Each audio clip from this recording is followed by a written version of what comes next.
everybody, Colin here with Techout. Today we're going to be looking at which iPhone I plan on getting. So I've already favorited these on the Apple website. So if you go to apple.com now, you can actually see the pricing and everything for the new iPhones. You can basically do everything but add them to a bag. You can see your pricing, you can see your trade-in if you're going to be doing that, which I am going to be trading in my iPhone XS Max, which gives you up to $600. So as long as it's in good condition, you should be getting that $600 trade-in value. I am going to be going with the iPhone 11 Pro Max. And sorry if my videos, they don't have an intro or anything. The next few videos, Final Cut Pro is not working on this beta of Catalina, and I run the beta on both of my devices. Kind of stupid, I know, but I do it, and I haven't had any issues other than that yet.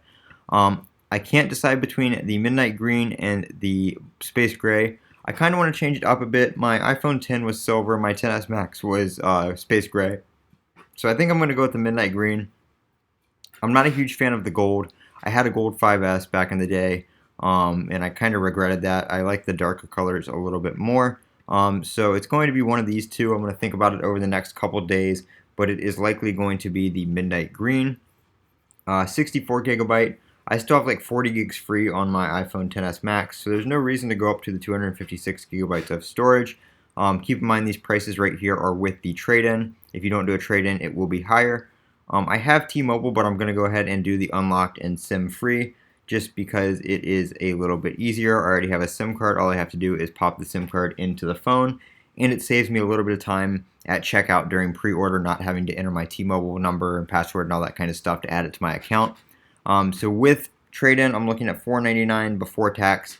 The way the Apple trade-in works is they are going to send you a box after you order your phone, and you're going to send your trade-in back. So I'm actually going to have to pay the $1,100 plus tax up front, but then once they get my trade-in back, I will receive the credit, which will be the $600 or $550 or whatever it may be, depending on the condition of your device.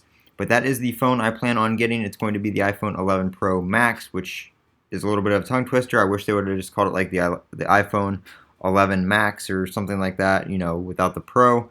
But they added one more word to it, whatever it is what it is. Features aren't too terribly impressive for a full upgrade, from an S model to a non-S model. But it does come with the 18-watt charger. It does come with a better screen. It's got the HDR screen, which I know the XS Max has, but an HDR screen, the colors are supposed to be a little bit better, the brightness is supposed to be a little bit higher and stuff like that, and the battery life is supposed to be a lot better. So we'll check all that out and how it compares in the real world. I'll still have my iPhone XS Max for a few days after I get this one, hopefully, so we'll be able to do some comparison videos and stuff like that. But this has been Colin with Techout. Don't forget to comment, rate, and subscribe, and as always, have a great day.